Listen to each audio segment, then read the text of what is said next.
కోటి అధ్యాపకులతో దినదిన ప్రవర్ధమానంగా మన భారతీయ విద్యా వ్యవస్థ వర్ధిల్లుతుందని మినిస్ట్రీ ఆఫ్ ఎడ్యుకేషన్ ఒక రిపోర్ట్ ను రిలీజ్ చేసింది. ఆ రిపోర్ట్ పేరు unified district information system for education plus.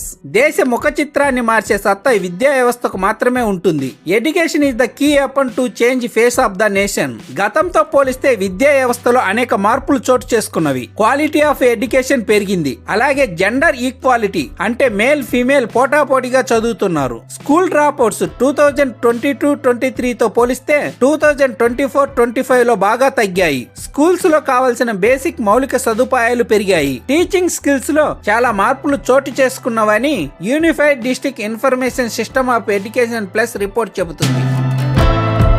నిరాశ నిండు గర్భవతిలా 4 రోజుల నుంచి నానా తిప్పలు పెడుతుంటే నిప్పుతో తలగొక్కోవడం అజ్ఞానానికి ఆజ్యం పోయడమే తప్ప తెలివితేటలకు సానపెట్టే సంస్కారవంతమైన ఆలోచన కానే కాదు. కాబట్టి నింపాదిగా 100 సెకండ్ల పాటు పొరపాట్లను పసిగట్టి పేపర్ పైన రాసుకొని ప్రశ్నలకు బదులు వెతికే పనిలో పడితే చాలు. పరిష్కార మార్గాలు అనేకం అటక మీది ఆవకాయ జాడిలా కనిపిస్తాయి. కన్న తల్లి ప్రాణం పణంగా పెట్టి బిడ్డకు జన్మనిస్తుంది. ఆ ప్రాణాన్ని పిచ్చి ఆలోచనలకు బలిపెట్టడం సరికాదు. కంది గింజంత కష్టం ఎదురైతే లేని దుఃఖాన్ని అరువు తెచ్చుకొని విలవిల్లాడిపోతుంటాం. కానీ అవిక్ర పరాక్రమవంతులైన అన్నదమ్ములతో సహా కారాడవుల పాలైన ధర్మరాజు కష్టం ముందు మన కష్టం ఎంత? ఒకసారి బాగా ఆలోచించండి. Please like and subscribe. Thank you.